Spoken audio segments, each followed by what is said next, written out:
ಮುಖ್ಯವಾಗಿ ನಮ್ಮ ಕೇಂದ್ರ ಬಿಂದುವಾಗಿರ್ತಕ್ಕಂಥ ವಚನಗೋಷ್ಠಿ ಕಾರ್ಯಕ್ರಮ ಅನುಭಾವಿಗಳಾಗಿರ್ತಕ್ಕಂಥ ನಮ್ಮ ರುಮಾಲತ್ ಸರ್ ಅವರು ವಚನಗೋಷ್ಠಿ ಕಾರ್ಯಕ್ರಮವನ್ನು ನಡೆಸಿಕೊಡಬೇಕಂತೇಳಿ ಅವರಲ್ಲಿ ವಿನಂತಿಸಿಕೊಡ್ತಾ ಇದ್ದಾರೆ.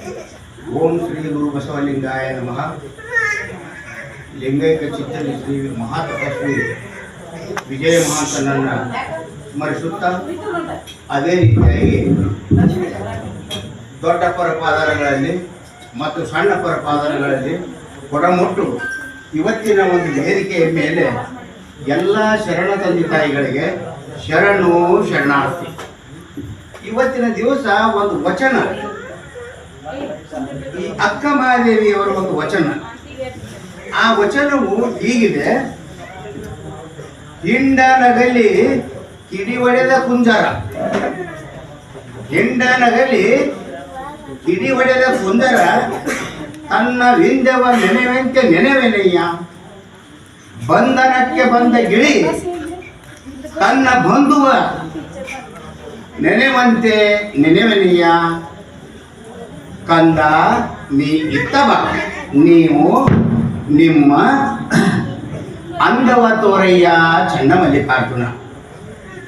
ನೋಡ್ರಿ ಯಾಕಿದೆ ಇದು: ಹಿಂಡನಗಲಿ ಕಿಡಿ ಹೊಡೆದ ಕುಂಜರ, ತನ್ನ ವಿಂದವ ನೆನೆವಂತೆ ನೆನೆವೆನಯ್ಯ, ಬಂಧನಕ್ಕೆ ಬಂದ ಗಿಳಿ ತನ್ನ ಬಂಧುವ ನೆನೆವಂತೆ ನೆನೆವೆನು, ಕಂದ ನೀ ಇತ್ತವಾರೆಂದು ನೀವು ನಿಮ್ಮ ಅಂದವ ತೋರಯ್ಯ ಚನ್ನಮಲ್ಲಿಕಾರ್ಜುನ.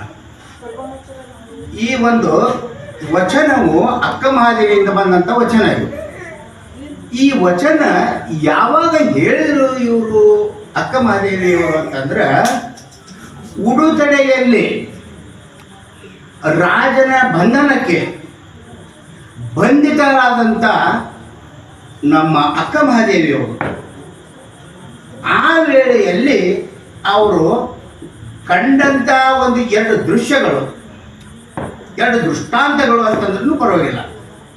ಅಲ್ಲಿ ಏನೇನು ಕಾಣ್ತಾರಪ್ಪ ಅಂತಂದ್ರೆ, ಇವರು ಒಂದು ಆನೆಯ ದೃಷ್ಟಾಂತ, ಮತ್ತೊಂದು ಗಿಳಿಯ ದೃಷ್ಟಾಂತ. ಈ ಎರಡೂ ದೃಷ್ಟಾಂತವನ್ನು ಅದನ್ನು ಕಂಡು, ಆ ದೃಷ್ಟಾಂತವನ್ನು ಕಂಡು ಈ ವಚನವನ್ನು ಬರೆದಿದ್ದಾರೆ, ಪ್ರಕಟಗೊಳಿಸಿದ್ದಾರೆ. ಅದೇ ರೀತಿಯಾಗಿ ಈ ರಾಜ ಕೌಶಿಕ ತಾಯಿ ಅಕ್ಕ ಮಹಾದೇವಿಯನ್ನ ಅವಳ ರೂಪಕ್ಕೆ, ಅವಳ ಸೌಂದರ್ಯಕ್ಕೆ ರಾಜ ಕೌಶಿಕ ಏನು ಮಾಡ್ತಾನಪ್ಪ ಅಂತಂದ್ರೆ, ಅವರನ್ನ ಬಲಾತ್ಕಾರದಿಂದ ತಮ್ಮವರನ್ನು ಕರೆಸಿ ಆ ಅಕ್ಕ ಮಹಾದೇವಿಯವರನ್ನ ಅವರ ಗುರುಗಳಾದಂಥ ಮತ್ತು ತಂದೆ ತಾಯಿಗಳಿಗೆ ಏನಂತ ಹೇಳಿ ಕರ್ಕೊಂಬ ಅಂತ ಹೇಳ್ತಾರ. ತಂದೆ ತಾಯಿಗಳಿಗೆ ಮತ್ತು ಗುರುಗಳಿಗೆ ಬಲಾತ್ಕಾರದಿಂದ ಕರೆದುಕೊಂಡು ಬಾ ಅಂತ ಹೇಳಿದಾಗ ಆ ತಾಯಿ ಏನಂತಾಳ, ನನ್ನ ಬಾಲ್ಯದಿಂದಲೂ ಕೂಡ ನಾನು ಆ ಚನ್ನಮಲ್ಲಿಕಾರ್ಜುನನ್ನೇ ನಾನು ನೆನೆಯುತ್ತಾ ಬಂದಿದ್ದೇನೆ. ಆತನೇ ನನ್ನ ಪತಿ, ಆತನ ಹೊರತು ಮತ್ತಾವ ದೇವರು ನನಗಿಲ್ಲ. ಬಾಲ್ಯದಿಂದಲೇ ಲಿಂಗ ದೀಕ್ಷೆಯನ್ನು ಕೊಡುವಾಗ ಏನು ಇತ್ತೋ ಅವತ್ತಿನ ದಿವಸದಲ್ಲಿ ನಡೀತಕ್ಕಂಥ ಈ ಒಂದು ಸಂಗತಿಯನ್ನ ಪ್ರತಿ ದಿವಸವೂ ತಾವು ತಮ್ಮ ಒಂದು ಕರ್ಣದಲ್ಲಿ ಆ ಇಷ್ಟಲಿಂಗವನ್ನು ಪೂಜೆ ಮಾಡುವಾಗ ಎನ್ನ ಕಾಯುವ ಎಲ್ಲವೂ ನನ್ನ ರಕ್ಷಣೆಗಾಗಿ ಆ ಚನ್ನಮಲ್ಲಿಕಾರ್ಜುನನೇ ನನಗೆ ಗುರು ಅಂತ ಹೇಳಿದ್ರು. ಆಗ ಆ ತಾಯಿ ಕೌಶಿಕ ರಾಜ ಕರೆಸಿದಾಗ ಆ ತಾಯಿಯನ್ನ ಬಂದು ನಿಂದಿರ್ತಾಳ. ಬಂದು ನಿಂತಾಗ ಈ ಕೌಶಿಕ ಮಹಾರಾಜ ಏನ್ ಮಾಡ್ತಾರಪ್ಪ ಅಂತಂದ್ರೆ, ತನ್ನ ದೂತಿಯರನ್ನ ಮತ್ತು ಸಖಿಯರನ್ನ ಬನ್ರಿ ಇಲ್ಲೇ ಆ ಅಕ್ಕ ಮಹಾದೇವಿಯವರಿಗೆ ನಮ್ಮ ಅರಮನೆಯ ವೈಭವ ಮತ್ತು ಅಲ್ಲಿರ್ತಕ್ಕಂಥ ಒಂದು ಪ್ರಜೆಗಳಿಗಾಗಿ ಪ್ರಾಣಿ ಸಂಗ್ರಹಾಲಯ, ಮೈಸೂರಿನಲ್ಲಿ ಯಾವ ರೀತಿಯಾಗಿ ಪ್ರಾಣಿ ಸಂಗ್ರಹಾಲಯವಿದೆಯೋ ಆ ರೀತಿಯಾಗಿ ನಮ್ಮ ಪ್ರಜೆಗಳಿಗೋಸ್ಕರವಾಗಿ ನಾನು ಅರಮನೆಯಲ್ಲಿ ಒಂದು ಏನು ಮಾಡಿನಪ್ಪ, ಪ್ರಾಣಿ ಸಂಗ್ರಹಾಲಯ ಮಾಡಿದ್ದೇನೆ. ಅವರನ್ನು ಕರೆದುಕೊಂಡು ಹೋಗಿ ನೀವು ಈ ವೈಭವವನ್ನು ಮತ್ತು ಅಲ್ಲಿರ್ತಕ್ಕಂಥ ಎಲ್ಲ ಸೌಂದರ್ಯವನ್ನು ಹೋಗಿಸ್ಕೊಂಡು ಬರ್ರಿ, ಬರುವಾಗ ನನಗೆ ಒಲಿಯುವಂತೆ ನೀವು ಪ್ರೇರಣೆ ಮಾಡಿ ಆಕೆಯನ್ನು ಕರ್ಕೊಂಡು ಬರ್ರಿ ಅಂತ ಹೇಳ್ತಾರೆ.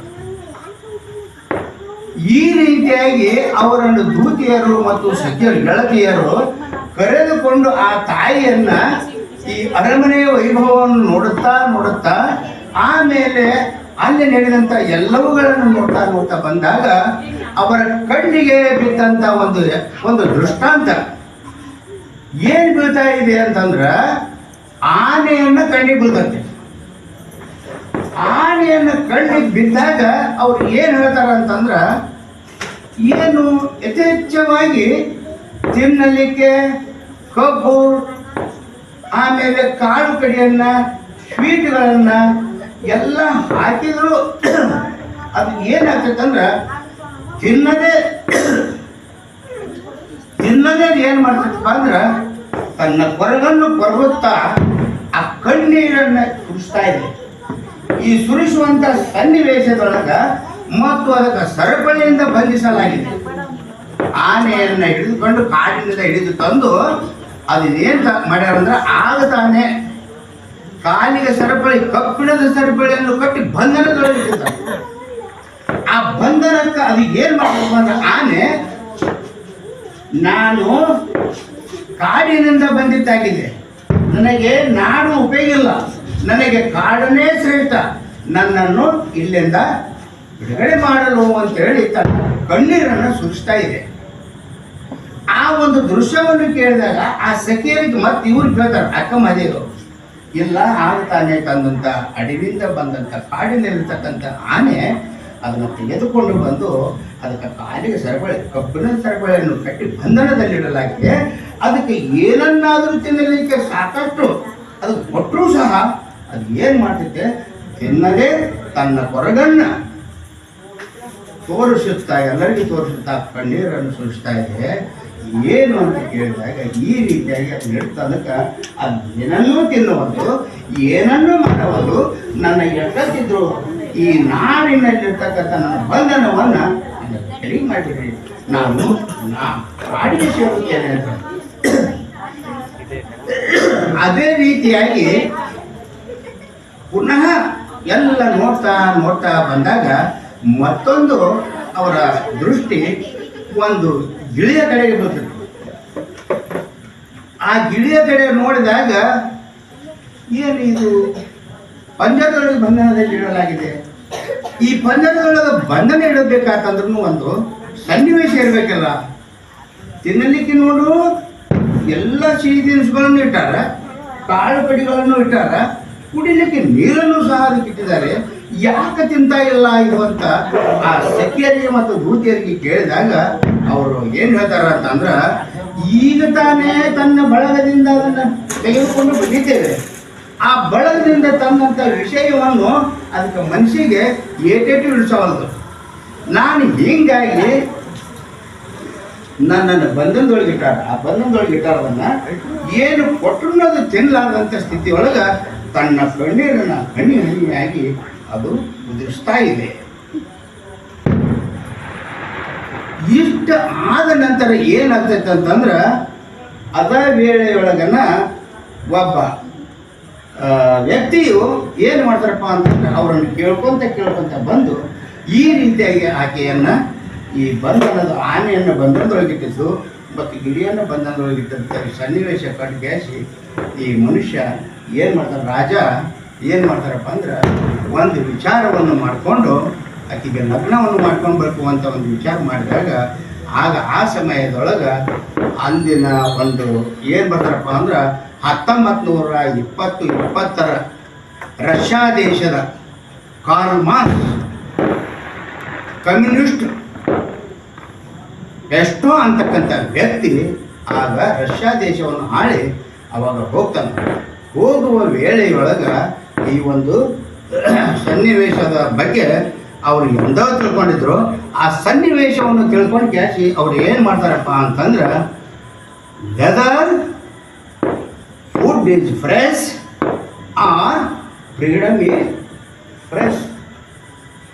ನಿನಗೆ ಅನ್ನವೂ ಬೇಕೋ ಸ್ವಾತಂತ್ರ್ಯವೂ ಬೇಕೋ, ನನಗೆ ಅನ್ನ ಬೇಡ, ನನಗೆ ಸ್ವಾತಂತ್ರ್ಯ ಬೇಕು. One side is the left wing, second side is the right wing, rights ಅಂತ. ಇದೂ ಸಹ ಅದೇ ಶಬ್ದಕ್ಕನ್ನ ಊಟ ವಗೈರೆ ಬೇಕಾಗಿಲ್ಲ, ನಮಗೆ ಸ್ವಾತಂತ್ರ್ಯ ಬೇಕು, ಇಂಥ ಬಂಧನದಿಂದ ನಮ್ಮನ್ನು ಹೊರಗೆ ಹಾಕಿದ್ದಾರೆ. ಹಾಗೆ ಇವನ್ನೆಲ್ಲ ನೋಡ್ತಾ ನೋಡ್ತಾ ಹೋದಾಗ ಆಕೆ ಆ ದೃಶ್ಯವನ್ನು, ಈ ಮೂವರ ದೃಶ್ಯವನ್ನು ನೋಡ್ತಾ ಅರ್ಥ ಮಾದೇವಿ ಏನೈತೆ, ಈ ಆನೆಗೆ ಮಾಡಿದಂಥ ಒಂದು ಹಿಡಿದು ತಂದಿರುವಂಥ ಒಂದು ಸನ್ನಿವೇಶ ಹಾಗೂ ಬಿಳಿಗೆ ತಂದ ಸನ್ನಿವೇಶ ಮತ್ತು ನನ್ನನ್ನೇ ಹಿಡಿದು ತಂದಂಥ ಸನ್ನಿವೇಶ, ಅಂತರಂಗದೊಳಗೆ ತನ್ನನ್ನೇ ತಾನೇ ವಿವೇಚನೆ ಮಾಡ್ತಾ ಇದ್ರು. ಹೇಗೆ ಆ ಆನೆಯು ಯಾವ ರೀತಿಯಾಗಿ ಉಪವಾಸ ಮಾಡ್ತಿದೆಯೋ, ಕಣ್ಣೀರು ಸುರಿಸುತ್ತಾ ಇದೆಯೋ, ಅವರು ಯಥೇಚ್ಛವಾಗಿ ಆಹಾರವನ್ನು ಕೊಟ್ಟಂಥದ್ದನ್ನು ಅದು ಮುಟ್ಟಲಾರದನ್ನ ಕಣ್ಣೀರು ಹೇಗೆ ಸುರಿಸುತ್ತದೆಯೋ, ಹಾಗೆ ಈ ತಾಯಿ ತನ್ನ ಅಂತರಂಗದೊಳಗೆ ಮತ್ತು ಆನೆಯ ಸನ್ನಿವೇಶವನ್ನು ವಿಚಾರ ಮಾಡಿ ನನ್ನನ್ನು ಕೂಡ ಇದೇ ರೀತಿಯಾಗಿ ತಿಂದಿದ್ದಾರೆ, ನಾನೂ ಕೂಡ ಒಳಗಿನ ಸಂಕಟವನ್ನು ಹೇಳಲಾರ್ದನ್ನ ನಾನು ಆ ಚನ್ನಮಲ್ಲಿಕಾರ್ಜುನಿಗೆ ನಾನು ಏನು ಹೇಳೋದು.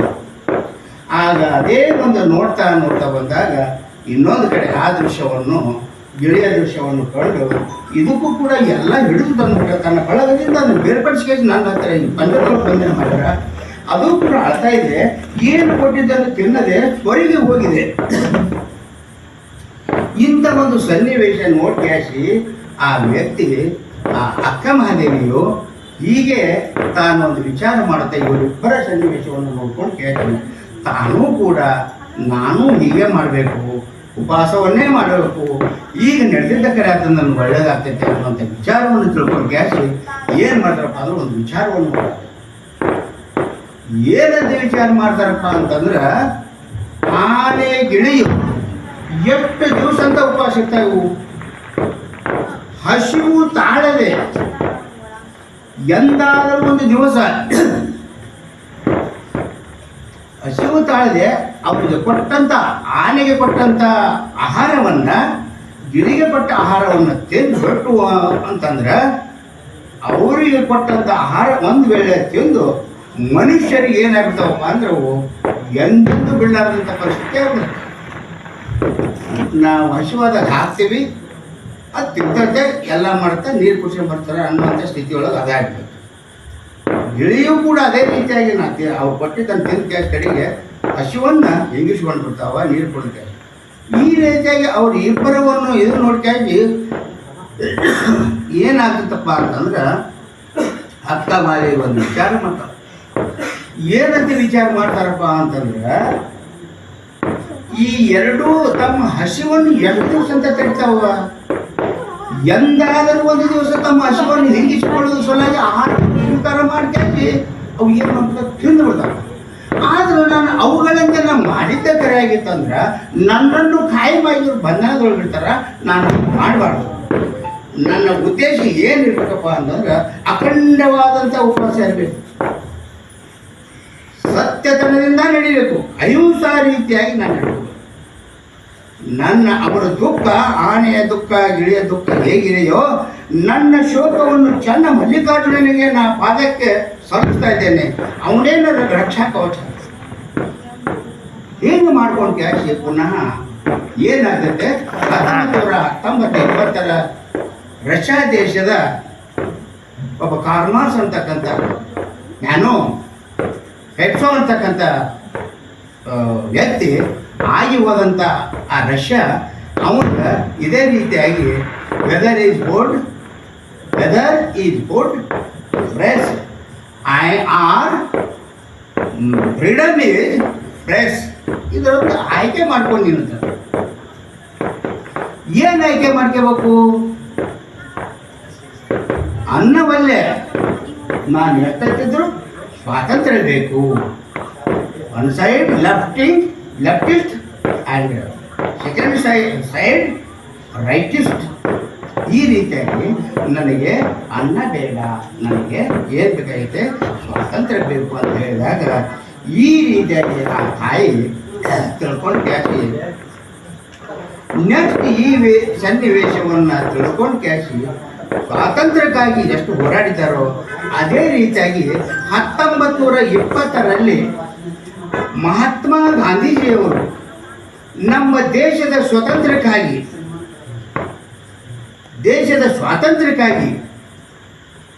ಏನು ಮಾಡ್ತಾರಪ್ಪ ಅಂತಂದ್ರೆ ಸತ್ಯಾಗ್ರಹ ಮಾಡ್ತಾರೆ, ಉಪವಾಸ ಸತ್ಯಾಗ್ರಹ ಮಾಡ್ತಾರೆ, ಅಹಿಂಸಾವತೆಯಿಂದ ಮತ್ತು ಮೌನವಾಗಿ ಯಾರು ಏನು ತೊಂದರೆ ಆಗಲಾರ್ದಾಗ ಮೌನವನ್ನು ಮಾಡಿ ನಾನು ಇಂದಿನಿಂದ ಹಿಡಿದು ಬ್ರಿಟಿಷರನ್ನು ಹೋಗಲಾಡಿಸಿ ನನ್ನ ದೇಶವನ್ನು ಸ್ವತಂತ್ರವನ್ನು ಮಾಡಿದ ಫ್ರೀಡಮ್ ಆದಾಗ ಮಾತ್ರ ನನ್ನ ಕಂಟ್ರಿ, ನಾನು, ನನ್ನ ದೇಶ ಸ್ವತಂತ್ರವಾಗಿದ್ದಾಗ ಎಲ್ಲ ಪ್ರಜೆಗಳು ಸ್ವತಂತ್ರವಾಗಿದ್ದಾರಲ್ಲ, ನಾನು ಅಲ್ಲಿವರೆಗೂ ಕೂಡ ಉಪವಾಸ ಮಾಡ್ತೀನಿ ಮತ್ತು ದೇಶಕ್ಕಾಗಿ ಬ್ರಿಟಿಷರು ನಮ್ದು ಆಳ್ತಾರಲ್ಲ ಅವರನ್ನು ಬದಲಿಸಿ ನಾವು ಸ್ವತಂತ್ರ ಆಗಬೇಕು, ಅದುವೇ ನನಗೆ ಬೇಕು ಅಂತ ಹೇಳ್ತಾರೆ.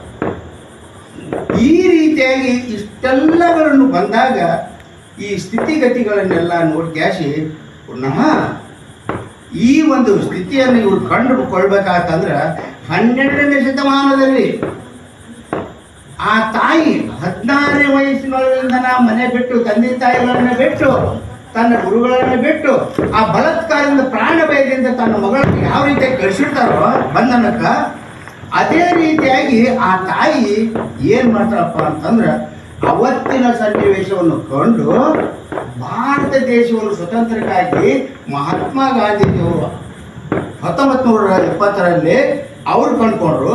ಅದೇ ರೀತಿಯಾಗಿ ರಷ್ಯಾ ದೇಶದ ಒಬ್ಬ ವ್ಯಕ್ತಿ ಆತ್ಮ ಕೂಡ ಏನು ಮಾಡಿಬಿಟ್ಟ, ಆಗಿ ಹೋದಂಥ ಒಂದು ಸಮಯವನ್ನು ಇದೇ ಅಕ್ಕ ಮಾತೆಯ ದೃಷ್ಟಾಂತವನ್ನು ಇಟ್ಕೊಂಡು ಕ್ಯಾಸಿ ಅವ್ರು ಏನು ಮಾಡಿದರು, 12ನೇ ಶತಮಾನದಲ್ಲೆಲ್ಲ ಈ ಮಹಿಳಾ ಹೋರಾಟವನ್ನು ಕಂಡುಹಿಡಿದು ಕ್ಯಾಸಿ ಈ ಉಪವಾಸದ ಒಂದು ಸತ್ಯಾಗ್ರಹವನ್ನು ಅವ್ರು ಮಾಡಿದ್ರಲ್ಲ ಅನ್ನುವಂಥ ವಿಚಾರವನ್ನು ಆ 12ನೇ ಶತಮಾನದಾಗಿರ್ತಕ್ಕಂಥವ್ರು ಈ ರಷ್ಯಾ ದೇಶದವರು ಮತ್ತು ಇನ್ನೊಂದು ಏನಪ್ಪ ಅಂದರೆ ಆನೆ ಮತ್ತು ಗಿಳಿಯ ಒಂದು ಸನ್ನಿವೇಶವನ್ನು ಕಂಡು ಆ ಅಕ್ಕ ಮಹಾದೇವಿ ತಾಯಿ ತಾನೂ ಕೂಡ ಉಪವಾಸ ಸತ್ಯಾಗ್ರಹವನ್ನು ಮೌನವತಿಯಿಂದ ಮಾಡಿ ಕ್ಯಾಸಿ ಜೈಗಳಿಸ್ತಾರೆ. ಇಂಥದರಲ್ಲೇ ಈ ಅಕ್ಕ ಮಹಾದೇವಿಯು ಸಹ ಈ ವಚನದಲ್ಲಿ ಏನು ಹೇಳ್ತಾರೆ, ಹಿಂಡನಗಲಿ ಕಿಡಿ ಒಡೆದ ಕುಂಜರ ತನ್ನ ವಿಂದ್ಯವ ನೆನೆವಂತೆ ನೆನೆವೇನು, ಬಂಧನಕ್ಕೆ ಬಂದ ಗಿಳಿ ತನ್ನ ಬಂಧುವೆ ನೆನೆವಂತೆ ನೆನೆವೇನು, ಕಂದ ನೀ ಇತ್ತ ಬಾಬಾರೆಂದು ನೀವು ನಿಮ್ಮ ಅಂದವ ತೋರೆಯ ಚಂದ. ಇಷ್ಟು ಈ ವಚನಗಳು 4 ಸಾಲಿನ ವಚನದೊಳಗೆ ಈ ಮಹಿಳೆ ಯಾವತ್ತೂ ಕೂಡ ಪುರುಷರಿಗೆ ಅಧೀನಳಲ್ಲ, ಆಕೆಯೂ ಕೂಡ ಒಬ್ಬ ಯೋಗಿನಿ ಆಗಬಹುದು, ತಪಸ್ವಿ ಆಗಬಹುದು, ಗುರು ಆಗಬಹುದು.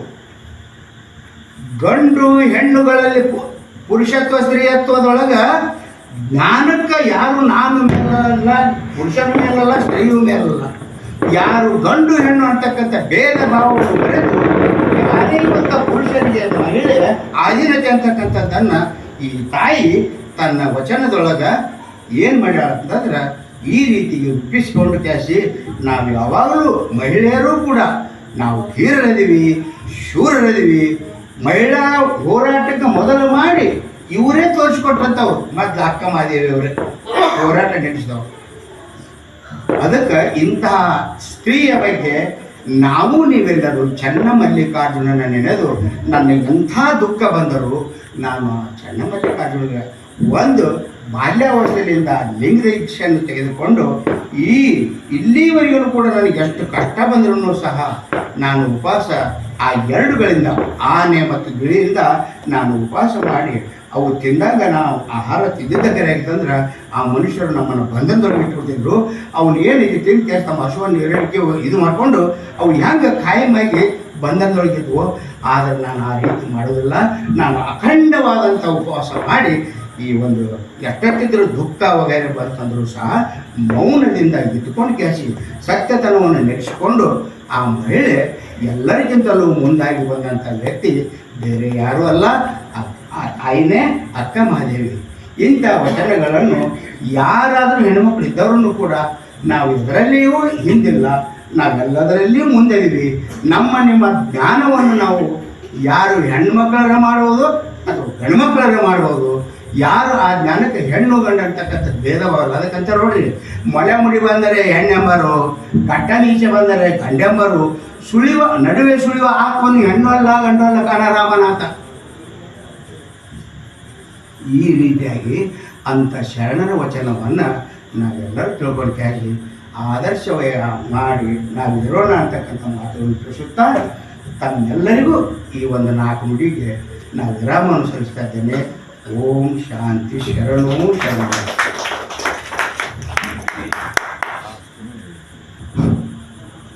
ಮಹಾಂತ ಬಳಗದ ಶರಣರಾಗಿರ್ತಕ್ಕಂಥ ರುಮಾಲತ್ ಸರ್ ಅವರು ವಚನಗೋಷ್ಠಿಯನ್ನು ಮಾಡಿರುವುದರಿಂದ ಅವರ ನುಡಿನ ಮನೆಗಳಿಗೆ ಶರಣ ಸಮರ್ಪಿಸುತ್ತಾ